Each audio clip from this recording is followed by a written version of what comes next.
उन्हाळा म्हटलं की आपण सगळे शरीराला थंडावा देण्यासाठी ताकाची कढी किंवा दह्याची कढी आपण नेहमीच आवडीने बनवतो. तर आज मी तुम्हाला अगदी सिंपल प्रोसेसने कोणतंही वाटे न करता झटकीपट होणारी अशी दह्याची चमचमीत अशी छान चटपटीत कढी तुम्हाला करून दाखवणार आहे. तर व्हिडिओ तुम्ही पूर्ण बघा. खूपच कमी वेळामध्ये होणारी ही चवदार कढी तयार होत आहे. तर बघू शकता. तर चला बघूया आपण याला लागणारं साहित्य, बनवायची कृती. तर खूप सिंपल प्रोसेसने मी आज ही दहीची कढी बनवते. त्यासाठी मी अर्धी वाटी दही वापरलेलं आहे. तुम्ही इकडे जास्तसुद्धा दही वापरू शकता किंवा याच्या जागी तुम्ही ताकसुद्धा वापरू शकता. तर इकडे मी अर्धी वाटी दही घेतलेली आहे. त्यानंतर सेम प्रोसेसने इकडे दही जी घेतली आहे ना त्याच मापाच्या अंदाजाने अर्धी वाटी आपण इथे बेसन पीठ घ्यायचं आहे. दही बेसन पीठचं कॉम्बिनेशन खूप चांगलं आहे. त्यानंतर हिरव्या मिरच्या, ह्या 2 सुक्या मिरच्या, लसणाच्या पाकळ्या, जिरे हे आपल्याला फोडणीसाठी पाहिजे आणि अर्धा लिंबूचा रस हे आपल्याला मस्त चटपटीत स्वाद येण्यासाठी हवा आहे. तो कोणतंही वाटण न करताना इतकी मस्त सिंपल प्रोसेसने मी तुम्हाला आधी दह्याची कढी दाखवणार आहे. तर आता आपण काय करायचं, एका उखळमध्ये थोडंसं याला कुटून घ्यायचं आहे. कारण आपल्याला वाटण कोणतं नाही करायचं, कारण की उशीर झाला होता आणि दही खायचं तर मन होतं, कढी खायचं तर मनच होतं, पण कंटाळा आलता की वाटण करा. मग त्यापेक्षा आपलं सोप्या प्रोसेसने सुद्धा आपण ही कढी करू शकतो. तर त्यामुळे मी हे व्हिडिओ बनवते, तुमच्यासाठी शेअर करते. तुम्हाला कधी कढी खायची इच्छा झाली झटकीपट तर ह्या प्रोसेसने नक्की ट्राय करा एकदा. खूप छान अप्रतिम चव लागते. त्याच्यामध्ये मी लसूण, जिरे आणि कमी तिखटवाल्या अशा मिरच्या टाकल्या 2-4 आणि त्यानंतर आता इथं चवीनुसार मीठ टाकायचं. जिऱ्याची खूप आवश्यकता असते, मग वाटण असो किंवा नसो, पण जिऱ्याची आवश्यकता असतेच. आता इकडे बघू शकता मस्त असं जाडसर वाटण करून घेतले. ही जरा वेगळ्या पद्धतीची तुम्हाला मी कढी दाखवते. तर आता ही जी दही आहे आपण एका वाटीमध्ये काढून घ्यायचं आणि हे बेसन पीठ आपण याच्यामध्ये मिक्स करायचं आणि थोडं थोडं पाणी टाकून ह्याला मिक्स करायचं. तुम्ही चमच्याच्या सहाय्याने किंवा असं मिक्स करायचं भांड्यासोबत, त्यांनी सुद्धा तुम्ही करू शकता.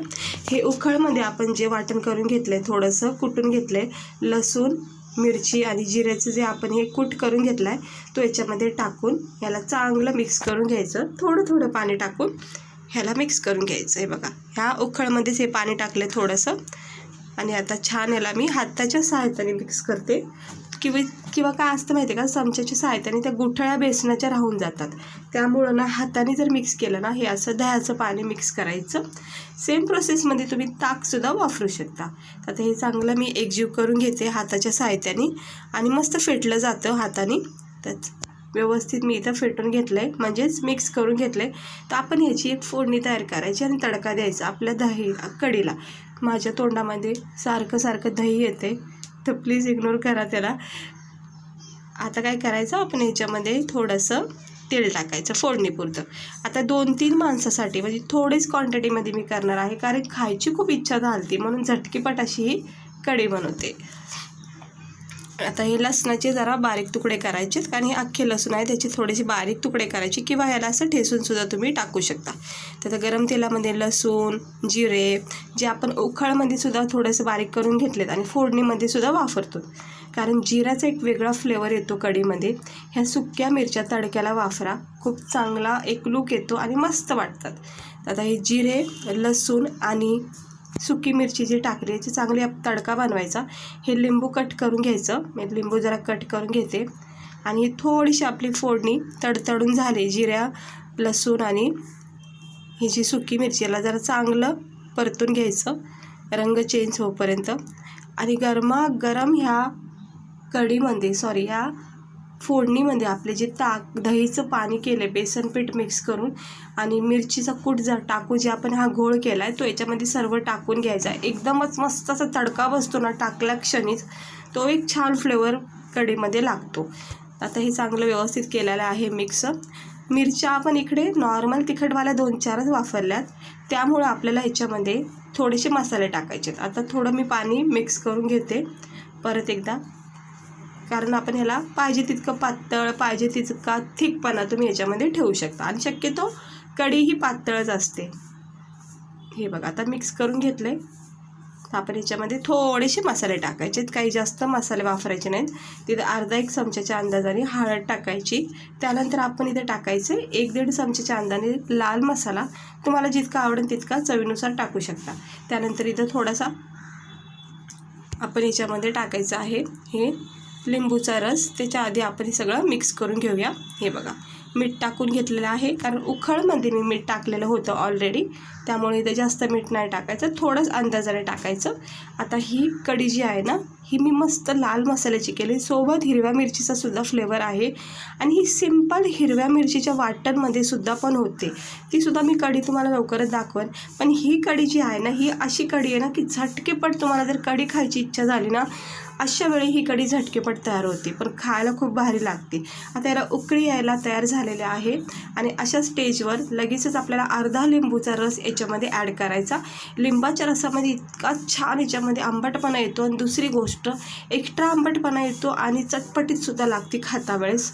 ते बघू शकता लिंबूचा रस मी इथं ॲड केलेला आहे, अर्धा लिंबूचा रस पूर्ण वापरलेला आहे. अशा पद्धतीने एकदा ट्राय करा. परत एकदा मी अर्धा लिंबूचा रस पिळून घेते, म्हणजे एकंदरीत मी 1 लिंबूचा रस वापरलेला आहे.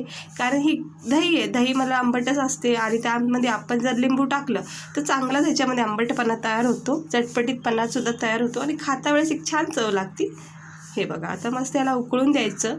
जितकी चांगली तुम्ही कढीला उकळी येऊन देता तितका चांगला फ्लेवर उतरतो, कारण आपण याच्यामध्ये जस्टच लिंबू टाकलेला आहे, तर लिंबूचा चांगला फ्लेवर याच्यामध्ये उतरला पाहिजे मसाल्यामध्ये. आणि याला चांगली उकळी येऊन द्यायची. उकळी आली की आपण याला थंड करून घ्यायचा.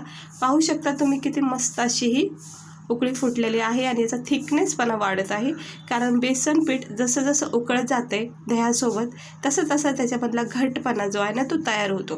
तुम्ही पाणी टाकून अगदी घट झाली तर पाणीसुद्धा याच्यामध्ये ॲड करू शकता. तर ह्या उन्हाळ्याच्या दिवसात ना असे थंडावा देणाऱ्या रेसिपी, मग कैरीचं पन्हं बोला किंवा अशी ताकाची दह्याची कढी हे नेहमी खाल्लं पाहिजे, जेणेकरून आपल्या शरीरातली उष्णता कमी होते आणि खायलासुद्धा चांगले लागतात. ते बघा चांगली उकळी झाली तर गरमागरम मी थोडीशी थंड केलेली आहे आणि आता याला मी एका बाउलमध्ये वाटीमध्ये काढून घेते खाण्यासाठी. गरमागरम ही दह्याची कढी चटपटीत झणझणीत. हे बघू शकता मस्त आपण याला काढून घेऊया एका वाटीमध्ये. आता मी एका वाटीमध्ये काढून घेतली, तयार झाली आपली. अगदी 5 मिनिटाच्या आतच ही दह्याची कढी तयार झाली आहे. खूप कमी वेळात तुम्ही ही दह्याची कढी चटपटीत तयार करू शकता. तर आजची सिंपल रेसिपी आवडली असेल तर लाईक नक्की करा.